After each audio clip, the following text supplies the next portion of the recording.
Welcome to Kind Curiosity, where we highlight people who have the audacity to be kind. My name is Felicia.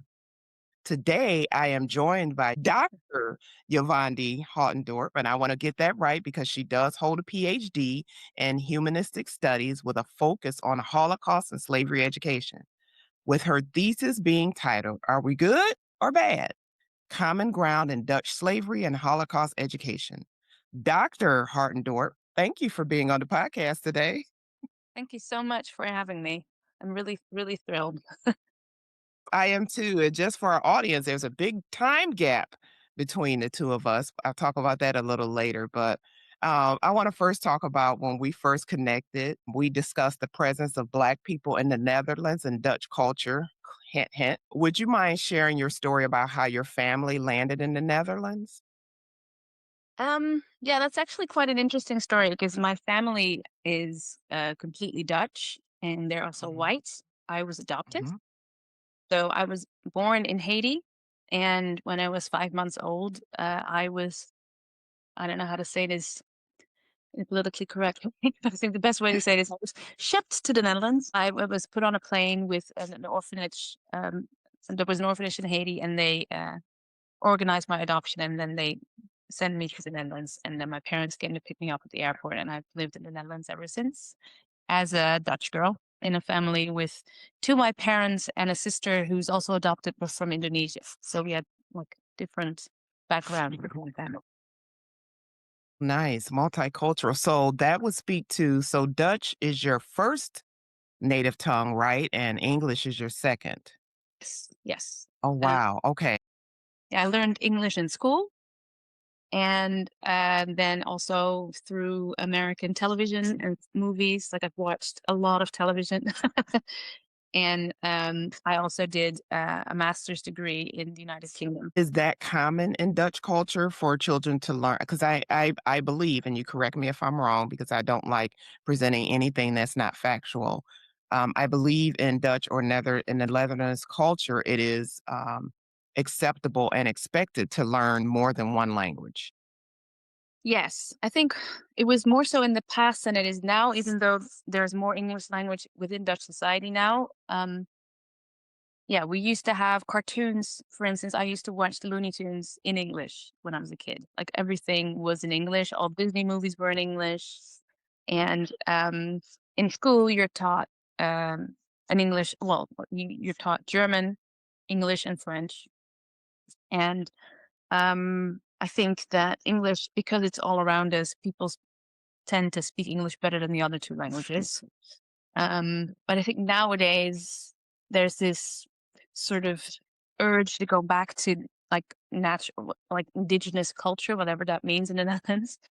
So there's this tendency to promote more Dutch. So most films and for children at least, and like cartoons are now dubbed. And yeah, so the level of English of younger people, at least my daughters, for instance, don't speak English the way I used to when I was their age. So there's like I think there's like a transition thing.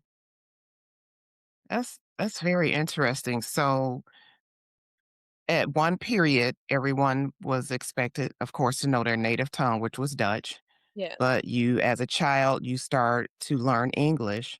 But then somewhere along the lines, and this is what I'm just hearing you're saying, somewhere along the lines, they kind of got away from teaching Dutch and now they want to go back to it. Yeah, I think so. We're also noticing this in academics where there's this tendency. Usually, most programs will be in English. When I was at uni, everything was in English. All the books were in English, and most programs were in English. And nowadays, there's this almost this political push as well for things to be more in Dutch. So, yeah, that also leads to a lot of international students no longer being able to study in the Netherlands because the programs are no longer in English. So there's this weird. I think it's weird. Sort of this push for indigenous culture, which was very like oddly illustrated by this event that happened last week. There was a Dutch politician who sued the government for not protecting Dutch indigenous culture enough. And then he was asked what he meant, and he couldn't say it without saying white. So it just got very awkward at like all these talk shows where he was like, "What do you mean?" And he was like, "Yeah, well, just like normal Dutch things." And people, "But what is a normal Dutch thing?" And he couldn't answer the question. It was very embarrassing, but it does sort of demonstrate or illustrate this push. I think that's prevalent in a lot of European countries these days for like nativist, indigenous ideas that haven't actually been properly defined and are kind of inherently racist, I think. But you know, Yeah, that's interesting. So would you say that that history along with, your culture, or I don't even wanna say culture, your history of being adopted, your past of being adopted into I would say a multiracial family, is that what moved you towards your thesis topic? in a way, yes, because Mhm. I always say like I was brought up with 2 feet in two worlds. So one was in the Yes. Dutch world, and I always felt white because all my friends were white, my family was white. I went to a school with mostly white people, and I was never my race or my skin color was never an issue until I left my hometown to go study at a university in a different city in the north of the Netherlands. And there were 1,000 first years in my program, and there were 3 Black people.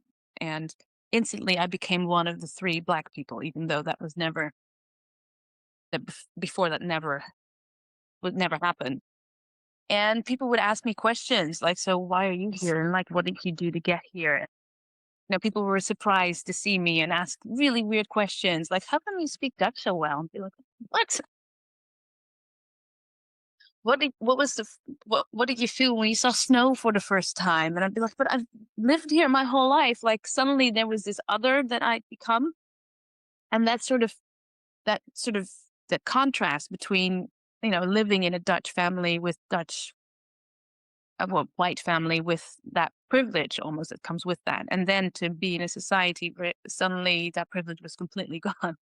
That was a huge shift or like a watershed for me, and sort of made me aware of and critical of what this whiteness meant and what blackness meant in these different worlds. And I was brought up in a very progressive humanistic family, but also we also had traditions that were sort of taken for granted. And as I sort of started moving between worlds, I would become interested in where these traditions came from. And one of the traditions that we have in the Netherlands on the 4th of May is to commemorate the Holocaust because the Dutch played a significant part in that. And I always felt it was really odd because, on the one hand, we were taught to feel guilty about this event, but we weren't taught why.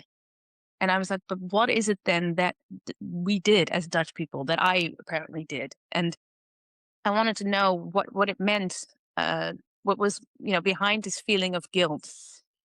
But that sort of remains this weird sort of question mark, and that's why I wanted to research Dutch perpetration during the Holocaust. Like, what does it really mean? And because on the one hand, I participated in the tradition with my family and my grandparents, but I couldn't understand why and why it was so important. What was the meaning behind all of this? And I want to participate. It's not like I'm critical of participating, but I just wanted to understand what it was about. And every time I did, I would like hit a brick wall because people were like, "We don't talk about this. We just do this." And that's why I wanted to research it really and see, what was behind it. And as I started researching Holocaust memory, and particularly the stories that we tell ourselves in the Netherlands about the Holocaust, and particularly how Jewish persecution happened here, I noticed that people would sometimes make connections with slavery history, as Dutch perpetration of slavery history is also taboo. And I thought, like, well, this is interesting. Like, is this like to what extent can we see if there's like a connection between how both histories are represented and how perpetration in both history is sort of nuanced, or the language that you use for it sort of includes specific themes, and why is that, and what are these themes? And that's what I investigated with my PhD. So it wasn't until you moved out of your hometown that you experienced being Black, if I could Yeah. say it like that, and you start being made aware of your Blackness. So just to level set for my audience, I just want to level set. So we're speaking to the Netherlands, also known as Holland. Yeah. If you're looking at a map, we know Germany is on the northeast border of the Netherlands, all the way down to its southern border, while you have the North Sea is to the west of the Netherlands, and then you have the United Kingdom being on the other side of the North Sea, and France being more to the south, with Sweden and Norway being to the north. So I just wanted to level set that for the audience. Thinking about, I had to do my research about you before we met, and I noticed on Instagram you described yourself as curious and a critical human, Yeah. who's always looking for multiple perspectives. And I believe you just answered my question. Where do you think that curiosity started for you? And was there a particular moment when you realized it had become the core of your professional life? And correct me if I'm wrong, I think that started when you left your hometown Yeah. and you realized you were Black. Yeah. Yeah. And for a very long time, I mean, I've been black all this time, obviously. Right, right, right. And if I look at the way, like one of the things that's a problem in the Netherlands is what we call onderadvisering, which basically means that when you leave primary school, you have to go to secondary school, and your primary school teacher has to give like a recommendation of what level you're supposed to go. And people of color are across the board, across the Netherlands, always giving a lower recommendation than white kids because people expect them to do less well in academics. And I got a very low recommendation to go to secondary school. And when I was in secondary school, I was doing really well. And you can do different levels in the Netherlands. And I wanted to do the highest level. And people were like, no, that's not going to work out. So I had to really struggle to finally be seen. Eventually, they couldn't deny my marks. And they were like, okay, fine, you can do it. But we're not going to expect this to go well. And then I graduated. And even up on my graduation, people were still surprised. And I always took that as, oh, well, people are just surprised. Like I never assumed that that may be because I was a girl of color and I was the only girl of color in my class at that level for a couple of years. In my fourth year, another girl of color joined our group, and people constantly mistook us. Like they wouldn't remember our names, and they would think that I was the other girl and the other girl was me. So they saw us as one person, even though there's two of us. Like things like that. When it was happening, at the time, I never suspected racism. It wasn't until I got older that I looked back on it and think like, oh, this may have had something to do with it. And it's also because my parents didn't see it as such. Because they didn't know what that was. My mom always fought for me when it was like, no, she's smart. She's going to the highest level. I don't care what your recommendation is. And she would always struggle for me. But she would just be like, oh, this school is just stupid. Like she didn't think this school was racist. She would just say like, well, they're just not professional enough. So that was always like considered the reason, and like racial hierarchy or and stuff like that. That never occurred to her, and as a consequence, it never occurred to me. But the moment I left, and it just became so incredibly obvious, I started to look back on other events in my life before I left, and clearly there were some indications there that I wasn't seen as everybody else, even though I did feel that way for a very long time. That has to be, I want to say eye-opening. And the reason I say eye-opening because I grew up in public housing. So everyone around me was Black. Everyone around me, of course, if you're living in public housing, you're considered poor, quote unquote. Mm. So for me, I always knew I was Black. Me saying I knew I was Black, I knew growing up in the environment I grew up in and the society I grew up in, I knew that they wouldn't treat me the same because of that. Whereas your dynamic, which is so interesting to me, you grew up in an area, in a town where everyone treated you just like everyone else, no matter the skin color. And for you to experience that, what I had experienced since birth, but you didn't experience it until you left that town, that is mind-boggling to me, and I can't even imagine what that was like to come outside of this town that nurtured you and treated you as a human being, which is the way we should do everyone, not looking at skin color, but to have you have that nourishment, that encouragement within that town with not just your family, but within people in the town, and to go outside and pretty much being pointed out, "Nope, you're not good enough, you're Black." Are you able to go back in time and speak to that version of yourself and think about what you were thinking at the time? Well, like I said, at the time, I didn't feel that much. I mean, you mean when I was 18 and had like the Yeah. first confrontation with? Um, at first, I was just surprised. I was like, surely that this is not racism. Like they're just assholes. Like that's the Right. first thing to think. You don't think about a structural problem. But then when it keeps happening, like I remember I got into St. Andrews, which is quite a prestigious university in the United Kingdom. And I knew that a couple of people from my year had applied as well, and they didn't get in.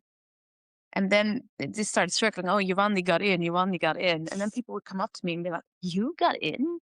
Like, do they have like a quota for black people? Is that why you got in? And I'd be like, uh, no, no, I just have high marks. Like, what? And that was, this was at the end of university. And I remember thinking, like, they're not just, this is something else. This isn't just, they're not just jealous or mean. They genuinely don't think that I belong here.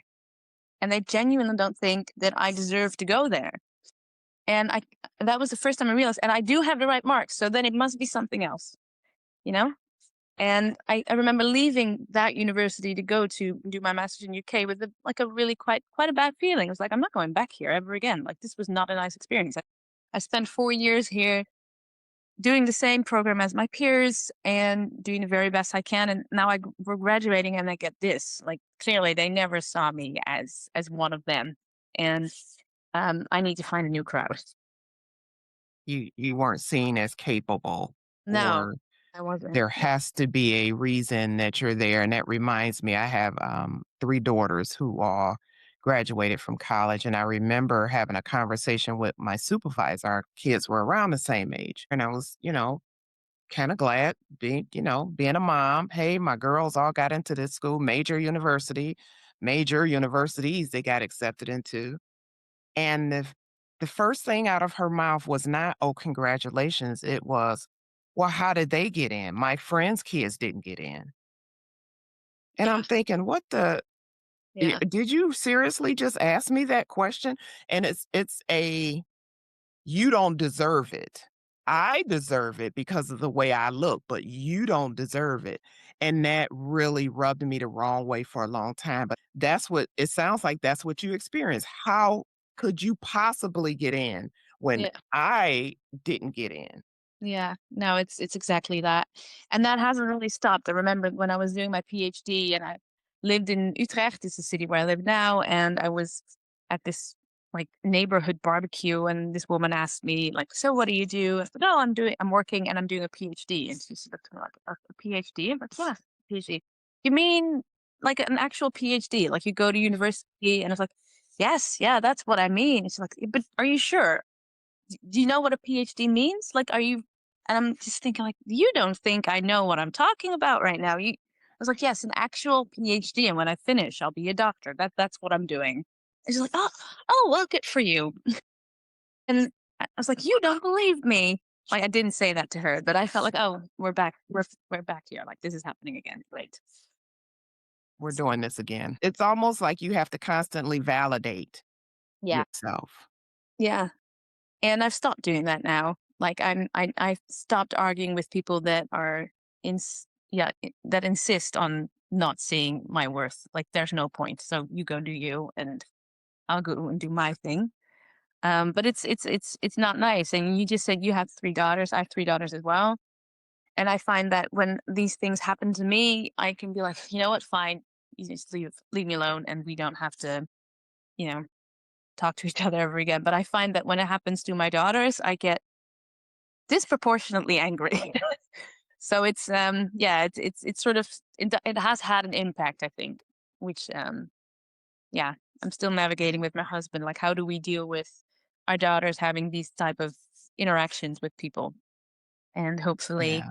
we can prepare them for this. But you really don't want to. But like, I don't think it's going to change anytime soon. It's not, and you and I will definitely have to have a conversation maybe off record about how we navigated it. And to this day, my daughters tell me they are so glad I did what I did. Oh, At the time that I did it, they didn't understand and they were upset, but I said, "You'll understand when you get older. I'm trying to prepare you." And now they tell me, "Mom, that was one of the best things you and dad could have done." So we'll definitely talk about that. Um, as this being the Kind Curiosity podcast, let's talk a little bit before your PhD. So you worked on human security projects and with refugee students. How did those earlier experiences with conflict, displacement, and vulnerability shaped the way you are now and the way you think about the Holocaust and slavery? Because your thesis, when I had a chance to read through it, whoo, that was some reading. If you want to level up your reading audience, read this thesis. Uh, as I was reading it, I was thinking about the whole kind curiosity concept and having the audacity to be kind. And Yeah. for me, you had the audacity to put out there, why do we look at the Holocaust one way and slavery another way?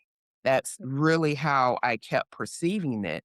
And what sentiments and images does this narrative convey when we think of the Holocaust and slavery? You mean in the Netherlands specifically? Yes, in the Netherlands specifically, because we already know Americas. Yes. Well, to answer your first question about the refugees work that I did before, I think in 2014 I worked for a union. So I was very much working for a youth union. So I was working with young people, and I was doing work to help them improve their position in the labor market, and it was very nice because it was very positive work. And then I went on holiday. I traveled by myself through Eastern Europe because I'd been to Eastern Europe before. And I traveled from Poland to Turkey.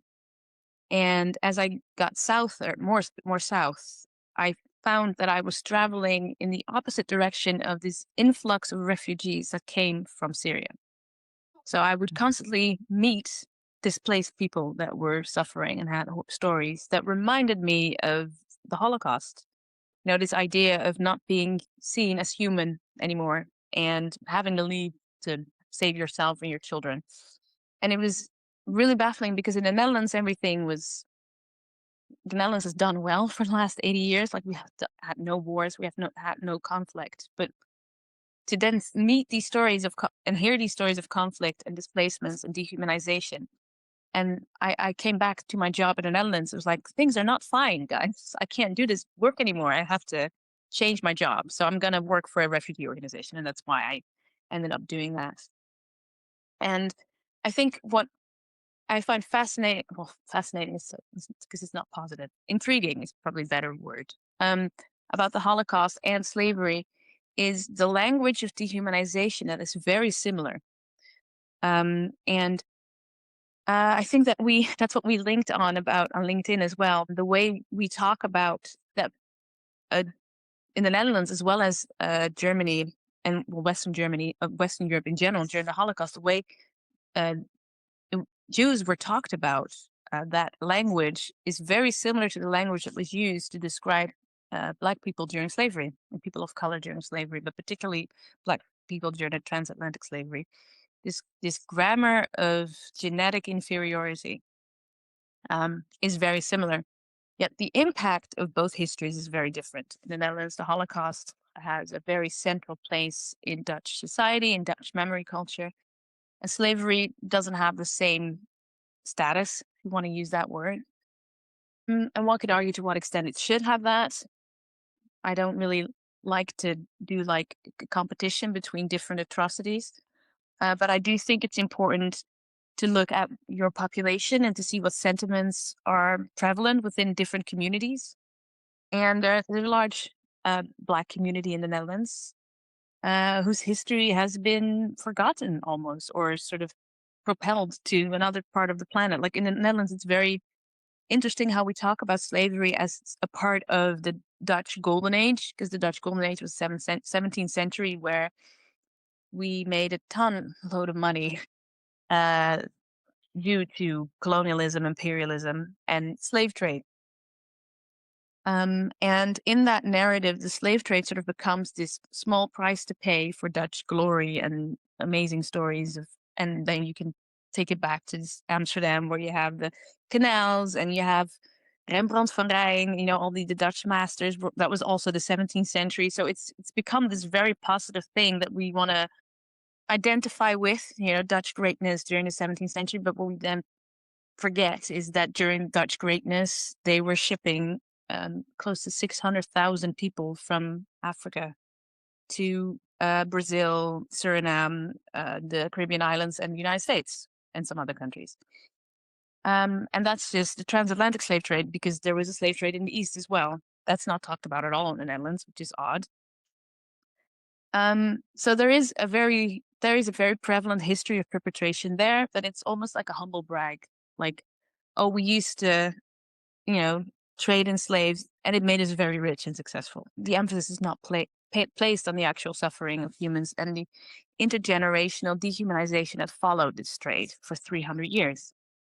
And there's also this weird European superiority that I find quite frustrating. And we see that when we look at the Holocaust as well, this idea of progress, that Europe only progresses towards um, a better society. So it sort of starts with the Middle Ages, and you know, then you have a very cruel society, and slavery is just a part of that, and it totally makes sense within that context. But then Europe gets enlightened, and they abolish slavery, and then you get parliaments, then you get democratic reform, and then you have the 21st century, and there's no racism there. Like, that's basically the story. But that story is incomplete, um, because it sort of portrays Dutch slavery history as something that the Dutch just did for 300 years, just to trade. The actual enslavement is something that the Americans do in the story, and then the Dutch abolish it, and that's the story.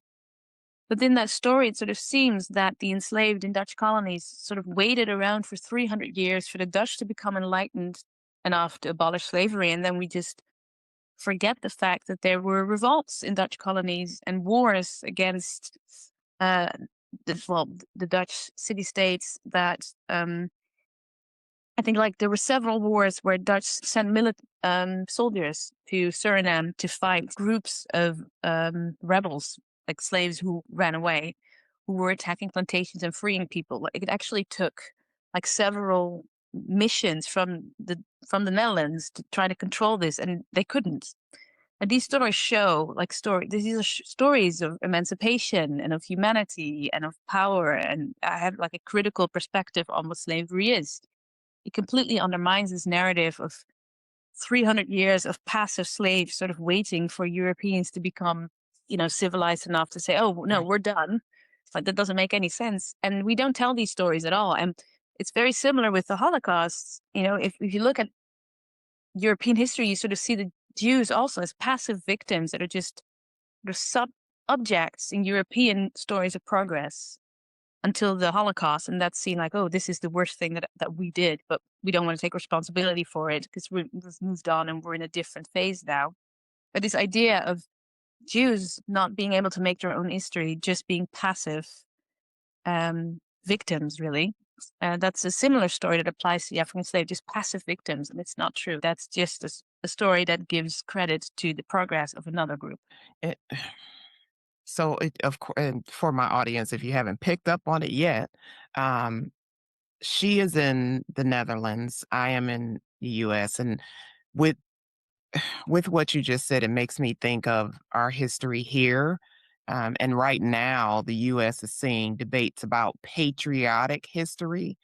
And that's the idea that telling the truth about slavery or genocide is somehow anti American, which is, you've seen similar social imageries in the Netherlands, with national pride clashing with historical honesty.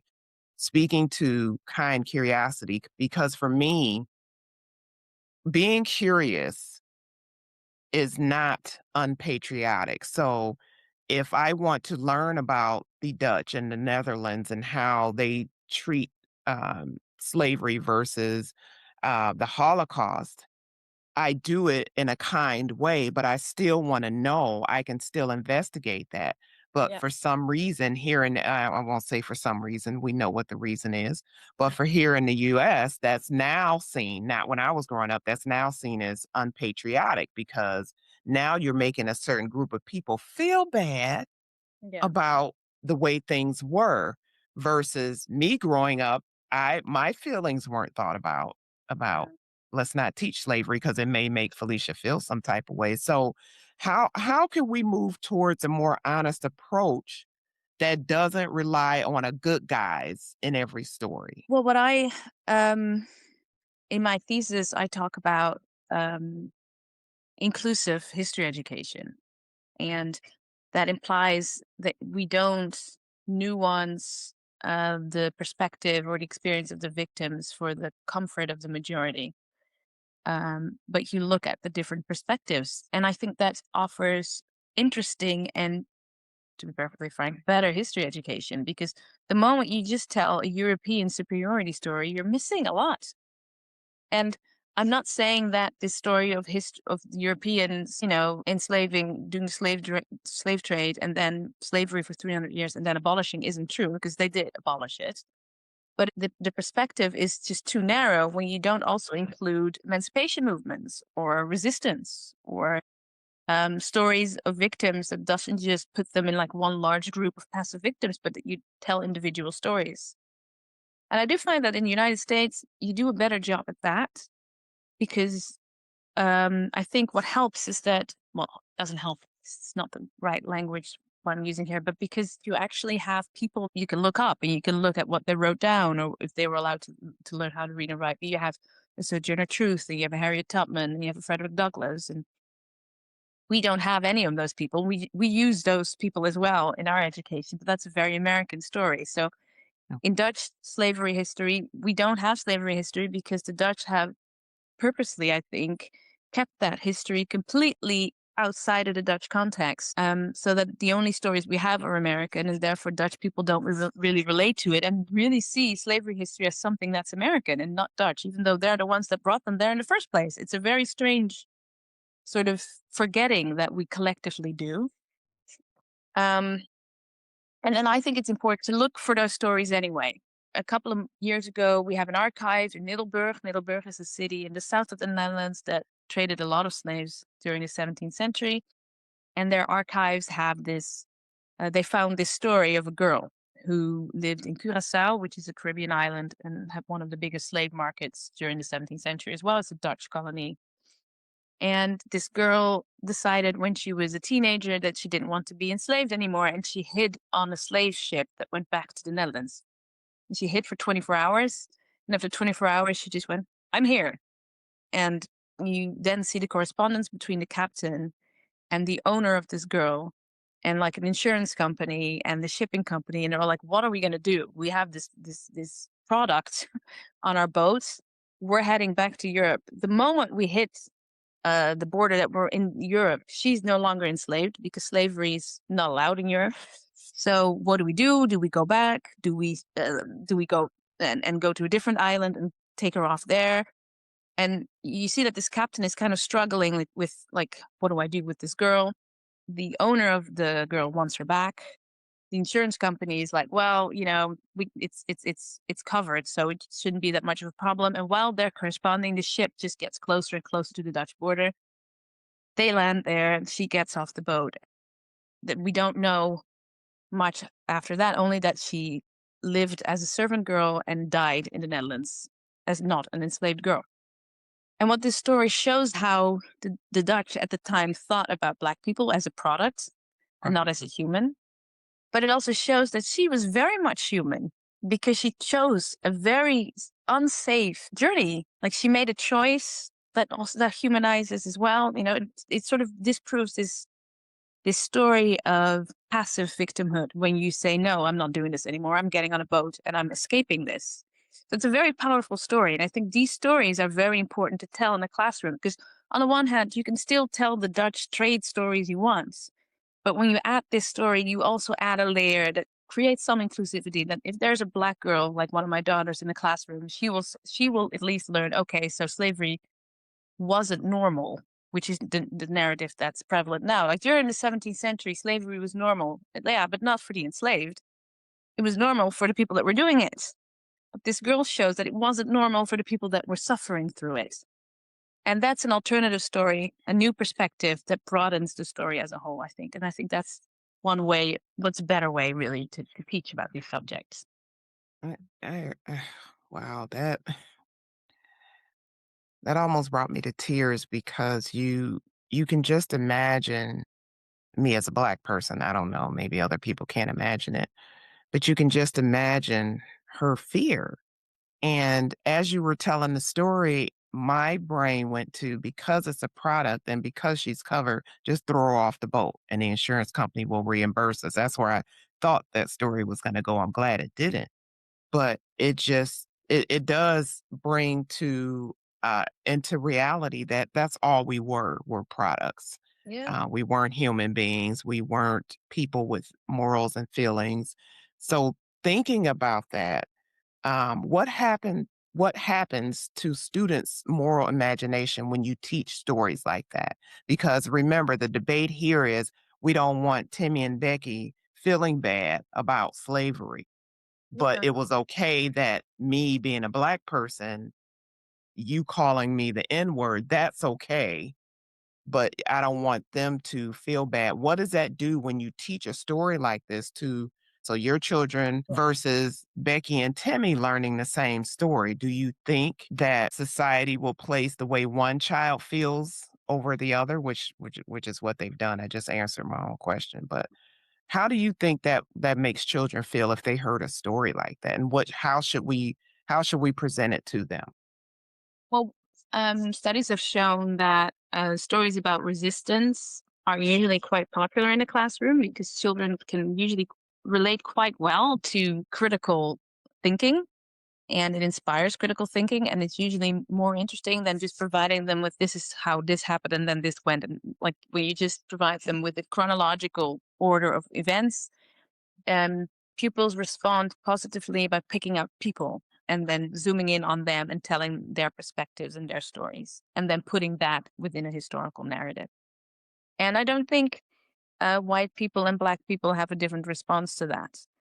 Um, what I have noticed, though, is that, and this is quite a strange thing in the Netherlands, where I interviewed history teachers to find out what stories are told in Dutch classrooms about these topics.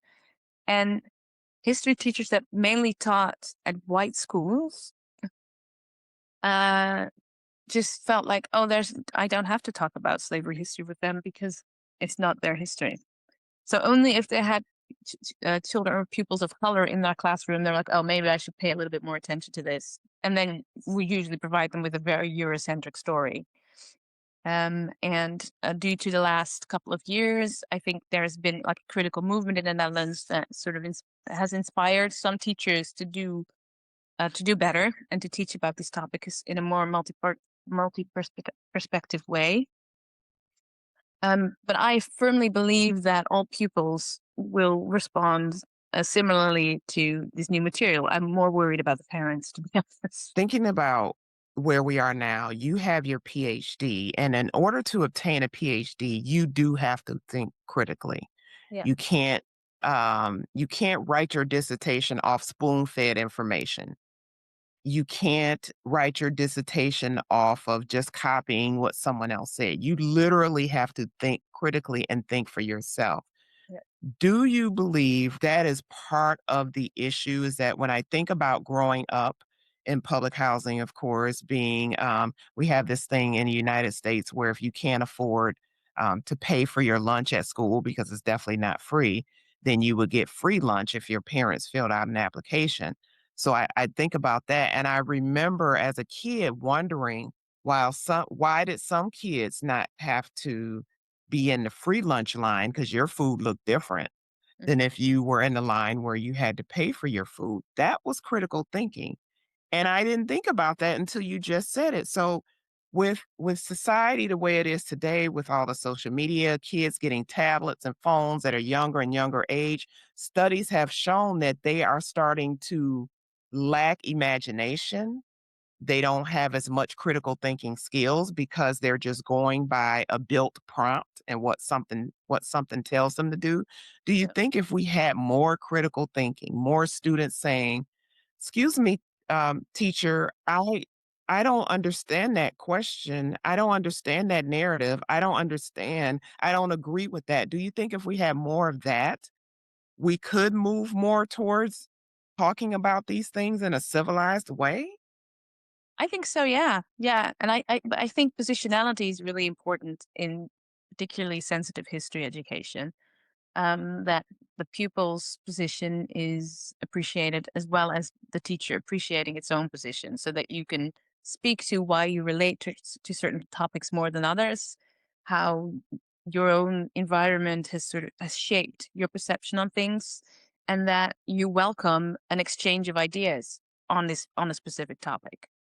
At the same time, there's also a huge risk there, but due to TikTok and social media, pupils are also confronted with conspiracy theories and absolute horrifying anti-Semitic and racist ideas, that, due to their brain development, they are not ready, not well equipped to be too critical of, and to bring that in the classroom is also something that teachers nowadays have to deal with. So I do not envy history teachers because it must be really hard to have to deal with your own position and to deal with the position of your pupils, and then also have to take in the entire world, because that's what happens when phones come into play. So I think teachers particularly should be properly trained to be able to navigate between their own world, that of their pupils, and the world their pupils are living in. And I think that is probably the biggest challenge when it comes to provide pupils with the right skills for critical thinking. Reading through your dissertation, you found that Dutch teachers often use empathy based, victim focused approaches for the Holocaust, and more distance, economic, or structural approaches for slavery, as you just talked about in that.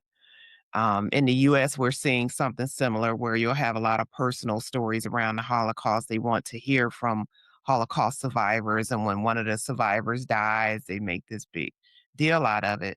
But when it comes to slavery, it's, oh, that was a long time ago. Why do you keep talking about that? What do you think is the first approach? So let's start with primary school or children entering school for the first time. What is a good approach for that teacher who is maybe curious, the teacher who is maybe empathetic to all people? What would be the first approach for her with teaching her students to make sure they're taught at the same level and that they all feel seen?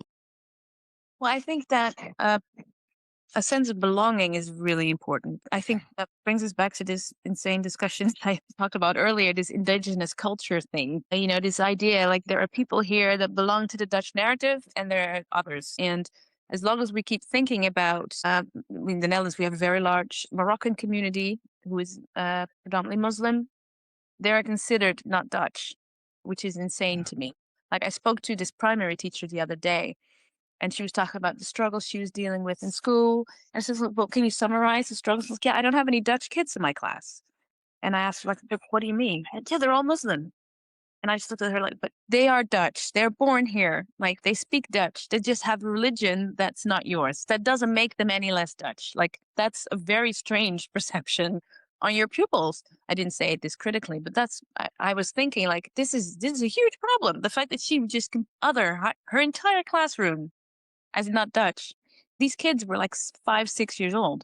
So if that happens from a very young age, they're going to feel different, but they're also treated differently. And that sort of, I think that's something that one strengthens the other. If you are constantly treated as the other, you're going to feel like the other and you're going to be seen more like the other. So that even though you're not, like you're Dutch, you speak Dutch, you get Dutch education, and so this idea of othering at a very young age is incredibly damaging because it also sort of it consolidates this European superiority story. Like they are Muslims, they are different, they have a different history, they don't have our values, they don't have our history.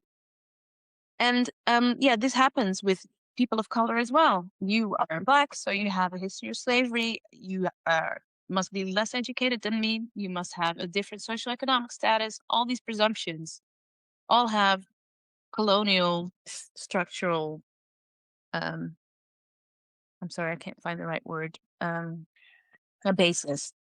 And yeah, I think the moment you see every pupil in your classroom as a Dutch student and that all their stories are Dutch because they're here, and so this is what Dutchness now means because these people are here now and they're part of our society.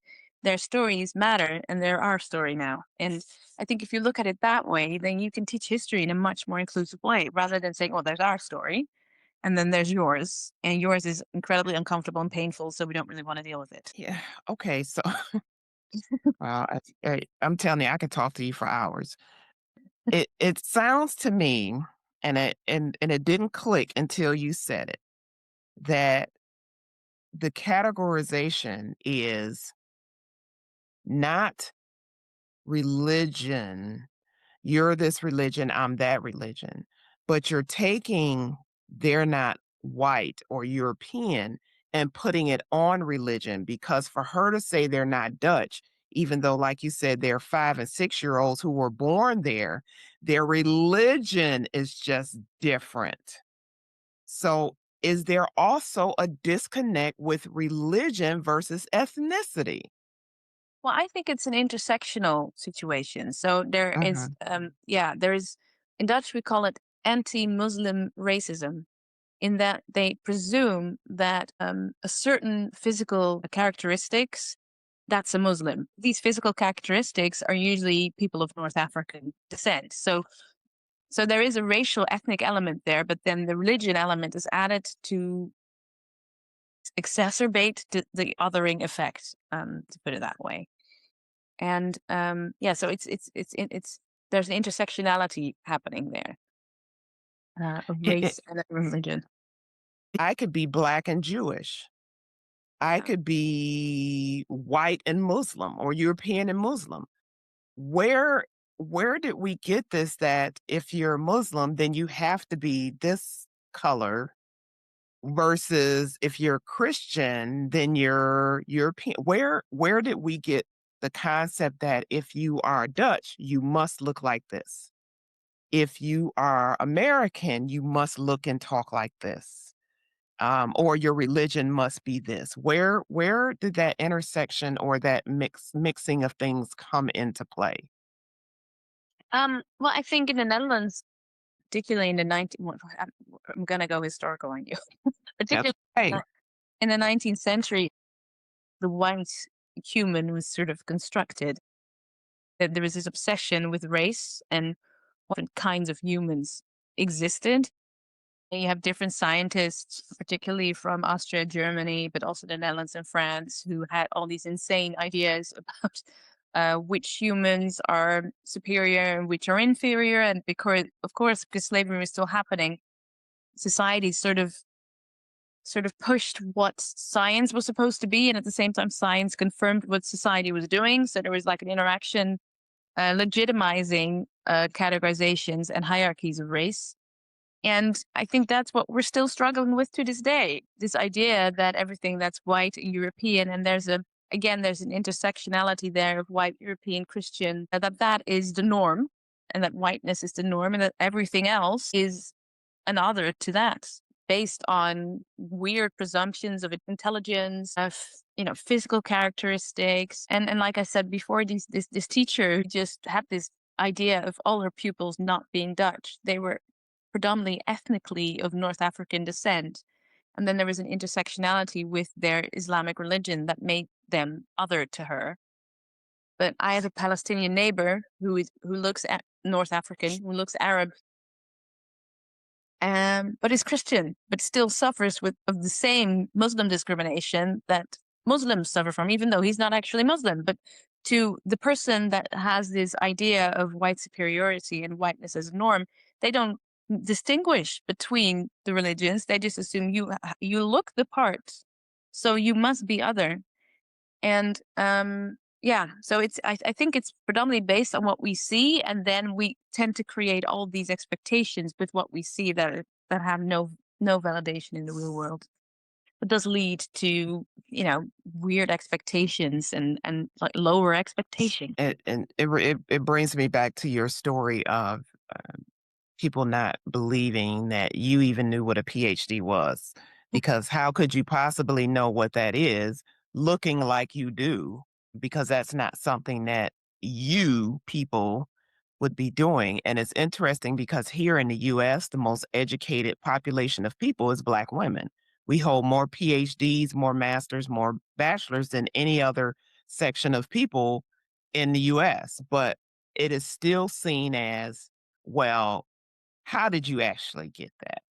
Yeah. And what we're experiencing here now, I don't know if you know, what we're experiencing here now is those degrees are being devalued because so many of us have them. Now the narrative is, well, that's not really a professional degree That's because the goal line is being moved. So thinking about your history of obtaining your PhD and what you had to go through because you experienced it in a lesser amount of time than most people that I know. Did that also play a role in people seeing you as there's no way? You're so young. How could you have gotten that PhD? No, I don't think it may have been I don't think my age may have well, they people do perceive me younger, so maybe that may have had something to do with it. Y And it's a weird you could just ask, like, Yeah, you know? yeah. Um, but I always like I taught at university as well, and I remember if I went into the university, I taught at University of Amsterdam, and I would go into the political science building, and I would go into the teachers part of the building where on the computers where you could prepare your lectures. N I can't tell you how many times people stopped me. You're like, "Oh, there are no students allowed back here." And I'd be like, "I'm not a student. I work here." And they're like, "Well, do you really?" Like, and I was like, "Yes, really." And then this one time, a colleague who I've met several times already, but for some reason kept forgetting, said, "Well, then what do you teach?" And I told him the courses I taught. I was like, "Yeah, that's not possible because you have to be uh you have to be a PhD candidate to teach these courses. I am a PhD candidate." So, yeah, he still he wouldn't he was like and then somebody else recognized me and I could move past him and just go into my office. But this idea of constantly being reminded like you what are you doing here? Like you don't Yeah. belong here. It's a never ending story. And it's very frustrating. Yeah. No. Let's go back to your thesis and your work. What has it done to help you to understand how Dutch culture needs to navigate this whole teaching of the Holocaust versus slavery? Have you been able to bring that knowledge to the schools and maybe help change things? Yeah. No, I've been luckily I have a few allies who are aware of my research that work within the Ministry of Education. So they've invited me a couple of times to talk about my research. And whenever there's research that needs to be done, or when like the Ministry of Education is now promoting this, they want to create a manual for inclusive slavery education, and they've asked me to be one of the writers on it. So those are good things. Um, and I get invited to teach at universities to teach pupils that are studying to be history teachers. So I try to reach as many young teachers and tell them like, okay, these are the pitfalls that are ahead of you. Try not to walk into them. And Yeah. I find that teachers are very receptive to this. Like I've had teachers come up to me and be like, "Oh, I didn't know I was doing this, and I don't want to. So I'm going to try and teach in a more multi-perspective, more inclusive way." And so it's been overall a very positive experience. And I found that my work is being taken seriously. But at the same time, history teachers in the Netherlands, we have this principle in the Netherlands that history educators should be independent of government. So they should be able to give their own meaning to what they teach. There are like basic structures of what needs to be taught by the end of pupils' secondary education career. But teachers are very free in interpreting how they do this, very free compared to other European countries. The Dutch Ministry of Education can say, you have to do this and you have to do it this way. But then a history teacher said, that's great, but I'm not going to and I don't have to. So it's very important. The teacher is it's like a gatekeeper in Dutch history education. It's very important to reach them. So I try to do that. So I work with teachers on an individual level, but also through education programs and hopefully get like this narrative, like the main narrative that I want to get across, because this is something that's a really pet peeve. It pisses me off that Mhm. every history textbook and every teacher I've spoken to tells this story of slavery was bad, but back then it was normal. And Ah, every time I tell them, "No, it wasn't." it was normal for the people who were doing it, not for the people who were suffering it. And it's odd that when we look at the Holocaust, nobody says back then it was normal to exterminate Jews. No, we're all fully aware that it wasn't normal then, nor is it now. And we can be critical of this. We can do the same with slavery. I think it's lazy to just assume, well, different times, different morals or values. And now we have the ability to be critical of it, but back then it was normal. If you were enslaved on a plantation, you didn't think it was normal. And if you're saying that it is, then you're talking about the person that's doing the enslaving. And that perspective we need to learn about, but surely we don't need to validate it in the 21st century. Wow. That often makes me think of the comment that's often made when I bring up or someone else I know brings up slavery with an audience, and if there's any European people in the audience, 9 times out of 10, you'll get one. Well, there were white slaves too. I love this conversation with you. I've never heard someone say when it comes to the Holocaust, "Oh, that was normal." Or there were black people exterminated too. You never hear that. No. Yeah. And your story is less important. That's basically what I think that's the message that we're getting, I think, when we're telling these stories, the way we're telling them. And not to say that the way the Holocaust is portrayed in the Netherlands is in a very inclusive way. It's not. It's just as bad.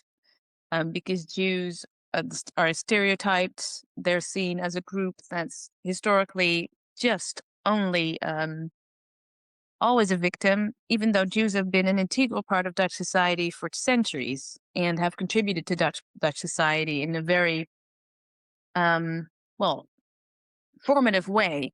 We still only talk about them in connection to the Holocaust, and there were Jews before and after the Holocaust. It makes no sense to just talk about them in that way and in such a way.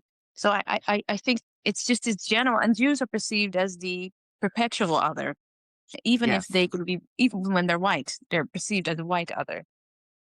Because with them, there's also this sort of, they have this queer position where they're both considered ethnically different as well as culturally different, even though they can look like everybody else, but they can also be black, they can also be Arab. So there's this really weird sort of othering that happens. I spoke to a man who was American and Jewish on this, and he said, I'm white. If I'm in with a group of people, I am considered white until the last person of color leaves, and then I become the other. So Wow. it's there's a hierarchy that we're all sort of navigating, and I thought it was interesting to see how this hierarchy is noticeable in the stories we tell about sensitive history. And when it comes to the Holocaust and slavery, there are actually a lot of similarities, and I find that quite interesting. Yeah, yeah, and I again, reading through your thesis, I noticed that, I could tell that curiosity that was in your mind when you wrote that, and again, I think about so the story you just gave of being the other, science has proved, and it's unquestionable, but here in the US, we don't believe in science anymore. We just, we're flushing it right down the toilet. I hate to be graphic, but that's what we're doing. But science has proven that we are genetically 99.95% the same. Yeah. So with that narrative, and again, I'm speaking to the people that believe in science, that believe in facts, that believe in asking for proof.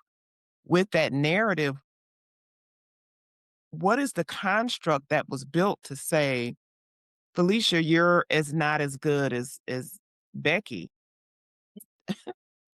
I'm asking you questions that I know you really can't answer, but I'm basing it. My questions are based on your research and hoping that a little bit of this conversation can prick someone's heart to go, oh, well, wait a minute.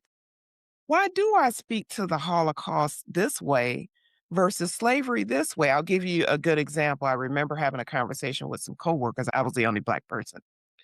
And we had this conversation about women and head wraps. And one of the persons says this question, well, slavery was so long ago. Why do we still talk about it?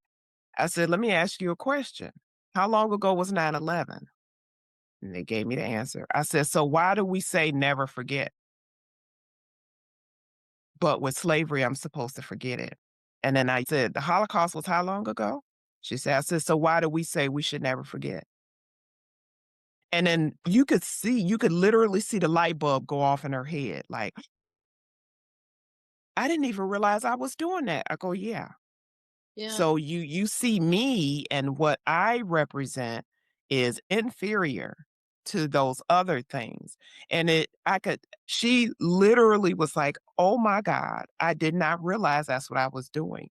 So it Yeah. seems like to me, Dr. Hartendorp, that it's so ingrained in our history that we're raising our children to believe it a certain way. And when they come up, they raise their children, and it's just perpetual. Is it possible to change it? Again, not in our lifetimes, of course, but is it possible? Well, I think it's important to try and tell Yeah. ourselves different stories and tell younger generations stories with multiple perspectives so that they don't that stories are not taken for granted. That's the one thing that I was mainly trying to like don't just accept things the way they are because they are the way they are. Like it's important to navigate and investigate why things are the way they are. And if you don't understand, then ask more questions. And I think that's what we should do with our younger generations. And then hopefully they will draw conclusions that will show that whiteness as a norm isn't a thing. And that this whole idea of European superiority, that story, that historical narrative is incomplete, that there are other stories that need to be added to it to make it more inclusive. And I do feel like our generations is more critical. Because you said earlier you wanted to talk about Black Pete. I think Black Pete in the Netherlands is a very good example of this. Yes, please. Let's go there because audience, I had no clue about Black Pete until I started talking to Dr. Hartendorp. And when I looked it up after we ended our first call, I was just flabbergasted. So give us some history on that if you would, please. It's pretty brutal. But yeah, in the Yes. Netherlands we celebrate. Please be honest. Don't sugarcoat it. Okay, okay. In the Netherlands we celebrate Saint Nicholas' birthday on the 5th of December, and Saint Nicholas is a white saint. It's a white man with a big white beard and like a pointy hat with a cross on it. And he wears like robes and he sort of looks like a bishop. And he's this friendly dude that gives gifts to all the children. That's the idea. And his mythology is centuries old. We have similar stories in Germany, Belgium, Denmark, I think as well. There's different variations to it. For the Netherlands, they decided to make it racist. Um, there is a children's book that came out in 1850 where Sinterklaas, or Saint, as we call him, was given helpers, and these helpers are all called Piet. And in 1850, these helpers they were stereotypical black people, like they were drawn with like big red lips and afro hair and completely black skin. And in the 19th century context of Dutch perceptions of black people, I think this made sense. I don't know. But then this idea of Black Pete as being the helper of Sinterklaas became a thing. And that translates to the 20th century, or like now even, that we have every year around the 5th of December, Sinterklaas arrives about 3 weeks before the 5th of December, and then he comes to the Netherlands in like a big parade is nationally televised, and all his helpers are white people in blackface. So they have like afro wigs, their skin is made black, they have red lipstick, golden earrings, big ones. They are silly, they're considered kind of dumb. They're supposed to be funny. They jump and they do like cartwheels and they're they're silly helpers of this superior white man. During the 80s already, there were people in the Netherlands, particularly from Suriname, who were like, we're not entirely happy about this whole Sinterklaas business, but people wouldn't talk about it. Like this was just a thing that the Dutch did, wasn't racist, it's tradition, it's how we do things. And then in 2011, two black men did there was the national intocht, as we call it, a national parade that happens 3 weeks before the 5th of December. I don't know which city it was in. And they came to this parade, stood there in silence, and just held up a sign that says, Zwarte Piet is racism. Yeah, they were arrested. I don't know why. Wow. And from that year on, every year, and their protest would increase. People would like protest at these different parades, because there's also one big national one, but basically every city has one. And then you can take your kids there, and Black Pete will give candy to all the kids, and their songs. They're a song, and it's like a happy gathering of Sinterklaas with all his helpers. And nowadays, it's 2026 now. The big cities, Amsterdam, Utrecht, Rotterdam, those are the cities where Sinterklaas no longer has Black Pete's. So it's no longer allowed. It's been banned in these cities. But you have all these counter movements still. And to this day, like I was told like 60% of the cities that do parades and like different parties, they still have the people in blackface, because they're like, we want to keep our tradition, and it's racist to say that we're not allowed to have people in blackface, and they're trying to take away our culture, and they're trying to take away our traditions.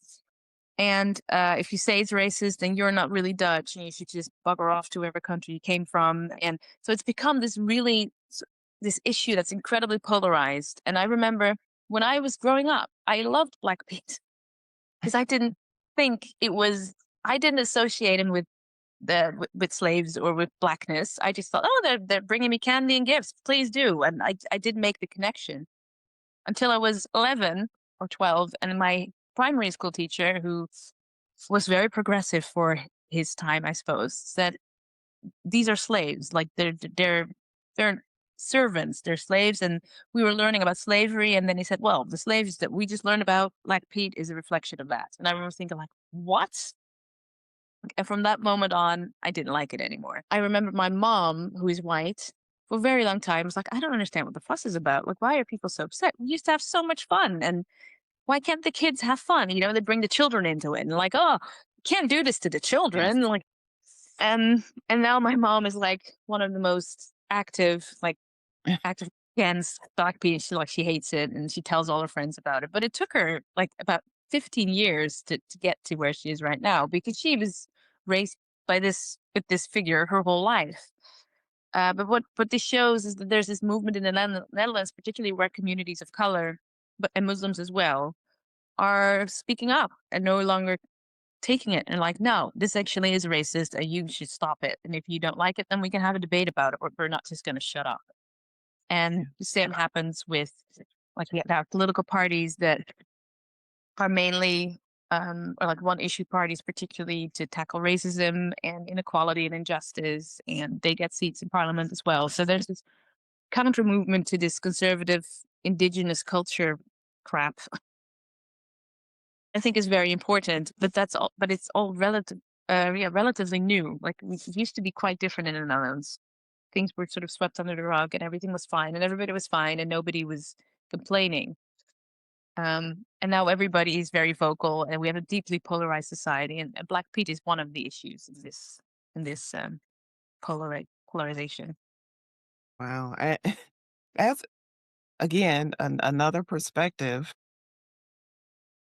I didn't, I can imagine you as a child learning that, but then I'm thinking about the child that liked Black Pete and Yeah, didn't see anything wrong because you weren't taught any differently. But once you're taught, you're going, well, wait a minute. He yeah, looks like me.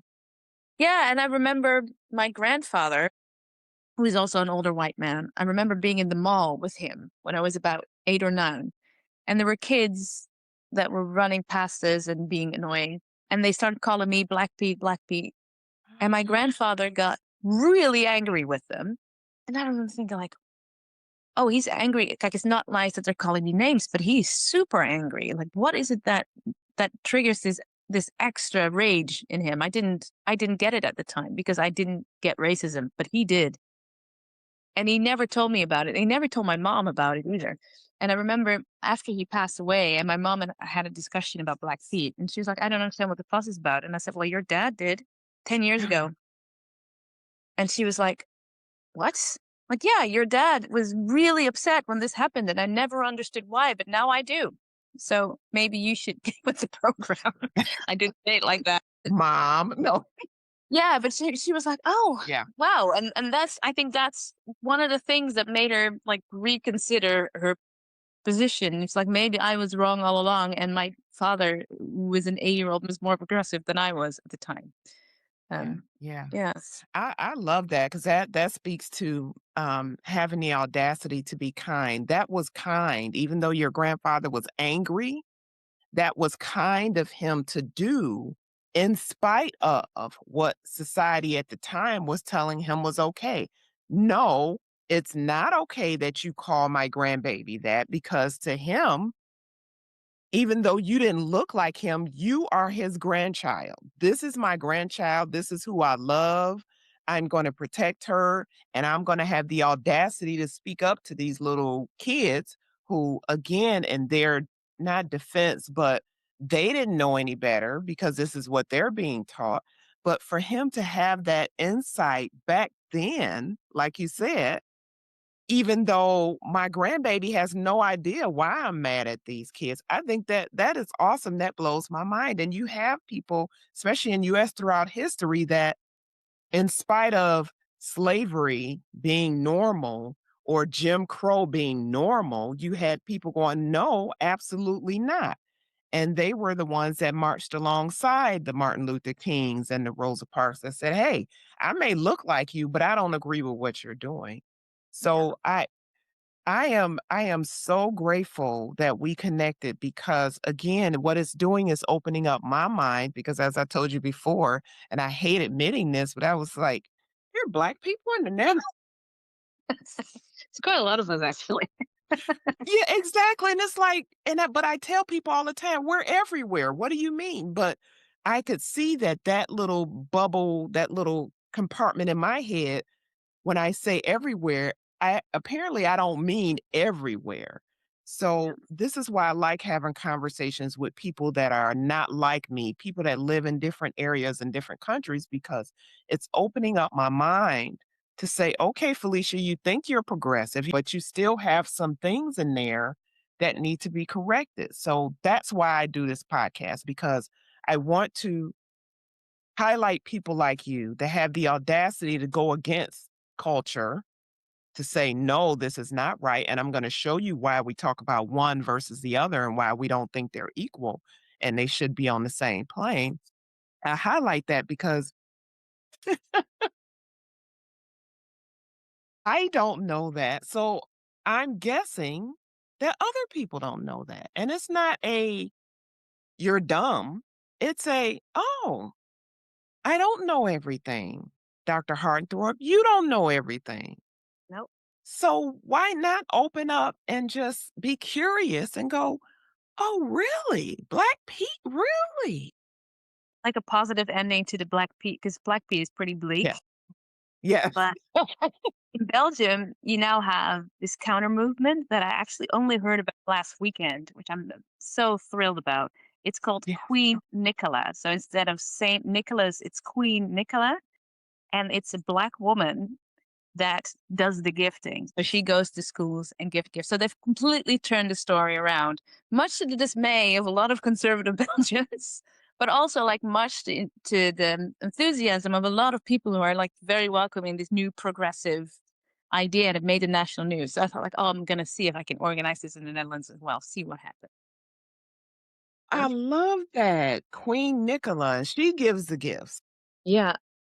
Oh, I'm gonna research it. I'm gonna look it up because I'm gonna have to have you back. Because what I would like to know when you come back in some time is to see how that movement is going. I would love to understand how that movement is going. That's Yeah. awesome. I love that. Oh my Yeah. what I want my audience to understand about this conversation, because most of my conversations have not dealt with race and ethnicity, it's dealt with loss or helping people who are differently abled. The status quo doesn't work. And when I think about the whole Black Pete debate and people getting upset about it, first of all, and I'll probably not even get listeners, it's fictional. The fictional character. Yeah. Why are you so upset about a fictional character and me changing the narrative about a fictional character. Here we have a lot of Disney characters now being black. People are losing their mind. A mermaid is not real, Yeah. but you're mad because it's a black. So it's people like you, Dr. Hartendorp, that I want on my podcast because you do have the audacity to say, I need to investigate. I need facts. I need proof. You demand it. You're not just taking Felicia's word for it. You're like, okay, Felicia, what is it? Trust but verify. We're getting away from that. So I appreciate everything you've brought to the table. What I would like to do is definitely follow up with you because I would like to see where the debate is going in Dutch culture and to see how you have been able to help change the educational landscape of how these things are taught. Let's say you and I grew up together, but I always had more money. I always had more status. I was always looked at as, oh, more athletic, smarter. And then all of a sudden that shift starts and you start to come up, quote unquote, to that level, then I start to feel uncomfortable. So now I'm starting to catch up to you and you don't want me to catch up. So if I was always at the top and you start coming up to my level, I start to feel threatened by that. Yeah. Oh, well, how dare you? Uh, you couldn't possibly have a PhD. I have a master's. How could you possibly? That is that concept that I don't want to lose my place as being better than you. Yeah. When why is that okay in the first place? I love the fact that you have a PhD and I don't. That just makes me want to get a PhD. Yeah, no, I think what it proves is that their superiority was never there to begin with. Yeah, that's And what it think had. I about think that. what scares them. Like I used to have this That's perception of superiority, and everything in society proves that. And now you are proving me wrong, and I don't like that. That's not our problem, right, Alicia? That's right, it's not. Dr. Hartendorp, thank you for being here today on the Kind Curiosity podcast. I really enjoyed it. I definitely want to have you back so that we can talk about the progress of your work in the schools and this holiday, which is Queen Nicola. We're going to talk about the progress of that in the Netherlands. And I hope you do come back and join us again. I like that very much. Yes. Awesome. Awesome. My name is Felicia Hamilton. This has been a Kind Curiosity podcast where we highlight those who have the audacity, the downright audacity to be kind. Until next time.